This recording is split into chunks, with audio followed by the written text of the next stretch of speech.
Okay, next question was, what is the difference between Shaivism, Kashmiri Shaivism, versus Advaita Vedanta? Okay, their difference is the way that they perceive the phenomenal world. Okay, now Kashmiri Shaivism says that everything proceeds from Shakti, is a part of Shakti, therefore everything that is in the seen existence is real. All of it's real. Okay. In Advaita Vedanta, the difference is that that which is seen with the eyes before one gets to the play of God, before one gets to realization, is illusion. Okay? It has no reality within itself. Okay?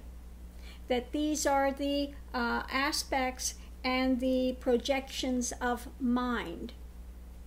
Mind has no substance, therefore this has no substance. The only reality is that 0-point balance, that energy that all comes from. Okay, so that's the difference between Kashmiri Shaivism and Advaita Vedanta. Okay, and again, Advaita Vedanta, the only reality, the only thing that genuinely has reality is when one gets to that non-dual is and enters into that consciousness that is reality, that runs like a thread through all of existence, yet none of existence touches it. Okay. For Advaita Vedanta, non-duality, entering into that one consciousness, is real.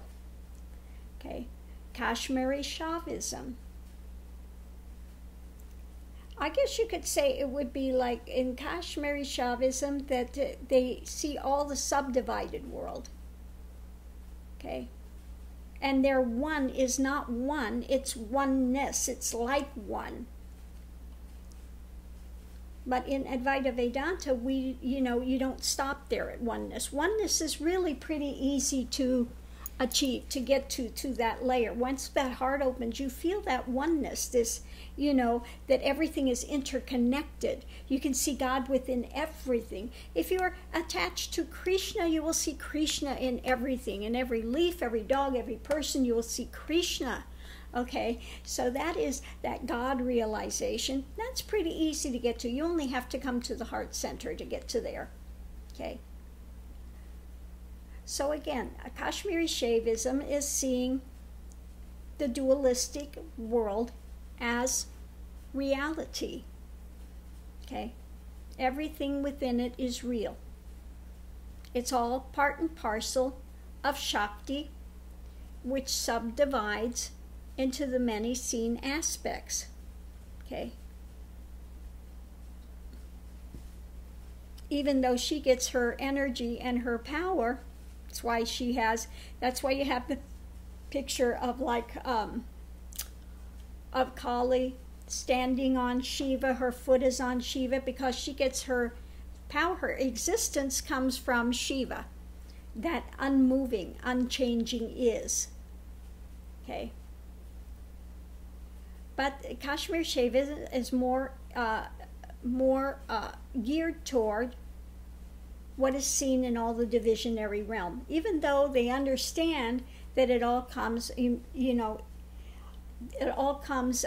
eventually beginning from that point of where she is touching her foot to Shiva, that point of contact of that is. Okay, that is. Okay, so it's a different mentality. Kashmiri Shaivism, they're more into the powers, they're more into cities, they're more into that type of a thing. Advaita Vedanta, we're not focused on cities and powers and staying in ego form. We are more about going beyond ego, breaking through that illusion, rather than staying in a sarvakalpa type of a thing, to going to the nirvikalpa sahaj samadhi, which is ongoing into that singular awareness, conscious awareness, okay, of that primal is, what I call the pregnant void, that great potentiality, that life of all life, the death of all death, okay. So again, Advaita Vedanta goes more towards staying focused, like being in the linga, okay, being inside the linga that you see will be sitting in the okay, that you will see, but it's like Kashmiri Shaivism doesn't go fully within there. They stay at that point of connection where the dualistic realm comes into play. Okay, so I hope that's not confused you more. You know, it's interesting though. You did have Adi Shankaracharya, which was a very big proponent of non-duality, Advaita Vedanta. But towards the end of his life, he also wrote this ode to Shakti. Okay, the beauty of Shakti, the beauty of the play. Okay, it's not that one discounts the play.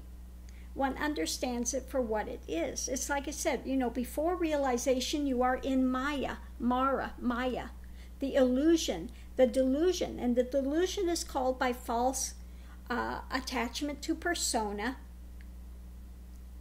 okay, which causes the mind spin and the drama and the emotion, okay. Those things are not reality. Those things are those which make you feel this separation, this idea of some separation between you and that light of is, that God's self, okay. But when one gets to realization and breaks through and has entered that nibbana, being blown out, nirvana, nibbana means blown out. When one has entered that and becomes blown out, okay, and the mind stops, and that illusion drops, it breaks, and then one is spit back out into the world again. Doesn't mean that we sit here and think the world's an illusion. No, then you enter the play of God, okay? Now you've entered a point where there's no longer this baggage which is pushing you and pulling you here and there and all these things. No, you enjoy life for what it is. You enjoy the beauty of the divisionary experience as well, because you're always situated within that primal is, unchanging. So you become like the wheel, okay? When you're in the path, it feels like you're hanging on the edge of the wheel. Whoa! And you're being dragged here and there, and you're whipping around, okay? When you get to realization, it's like dropping in the center of the axle. Now you're the axle. The wheel revolves around it. You become the linga, okay? You become the linga, and the world revolves around that. So instead of situated on the outside, you are situated on that still point, okay? And the world revolves. So it's not pulling you and pushing you into drama any longer, okay? So I'm going to leave this here.